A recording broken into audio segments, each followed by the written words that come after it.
This is the Department of Defense, along with Michael D. Higgins, President Michael D. Higgins, head of the army, head of the Commander-in-Chief of the army, more or less Commander-in-Chief of nothing, because he's doing nothing. He's helping the army, he's not doing anything for the army. And they have a man in the as president that won't do anything to help the army. And this, especially in this time, 350 troops are stuck in Lebanon. 2 officers are stuck in the Congo. Nothing's been said. The Irish state won't say anything. The president won't say anything. He never heard the president open his mouth. He's too busy going on about something else. Same with the Department of Defense. They won't admit it. Leo Franklin's too busy licking up to some other people. And he's too busy sitting on his hands.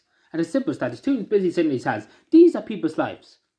God, these families here are probably worried sick about their soldiers, the mother, the father, the son, the daughter, stuck over in Lebanon, 2 officers stuck in the Congo. These abandoned them, and I'm saying this straight. The Department of Defense have made no effort in contacting any of the family. I've been talking to one of them, a woman whose husband served in Lebanon. Not even one word from the Department of Defense. They don't even know themselves. As I said yesterday, they don't even know themselves when they're coming home. And they're supposed to be home. And yes, you have these, they won't even mention boo-ah about it. And this goes back to this point. They treat the defence forces like dogs.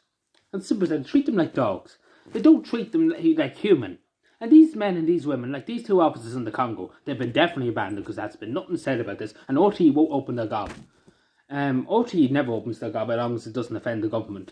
But this is straight from somebody. I would do a better job than Michael D. Higgins, and I'm a young lad, and I would do better. At least I would care. Not even one cause for concern for Michael D. Higgins. As Commander-in-Chief of the army, people might say, he doesn't really have a big role in the army, but he has a say. Of course he has a say. He has Commander-in-Chief, he has commanders standing around him all the time, the 2 heads of the army. They're around him all the time. He could just ask them, I order you to make sure these troops are home as soon as possible. But no order's been given. Nothing's been given. He won't order anything. If that was me, I would take it out of my wallet. I would open my wallet and say, whatever the cost is, I pay it to get these men and these women home to their families, where they belong in this country. Instead of putting them in danger. Like, there is genuine fears for them 2 officers in the Congo. And people might say, they're not much of soldiers. And some people have said that they're not much of soldiers if they're whinging and quibbling and crying. But these, you have to understand, the people like that have to understand, that these soldiers have been putting up with abuse from the state, and putting up with bad, the state has treated them so badly. Pay has been terrible, conditions are terrible in the army, in the navy, and in the air corps. A door fell off a helicopter because there's not enough people to maintain them. So, do I raise my point? Do I have the point raised? That has nothing to do with the men and women of the army. They have huge amount of training, they know what they're doing.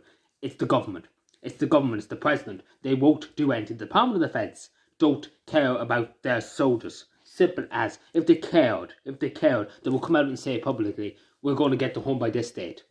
Nothing's been said. Same with the president, nothing's been said. They won't say to the people around, to the families that are concerned, that woman that was talking to me, they won't say to them when their husband, their wife could be coming home. They won't say. And they didn't even tell the troops that are over there. That's the worst thing about it. The lack of communication is mad.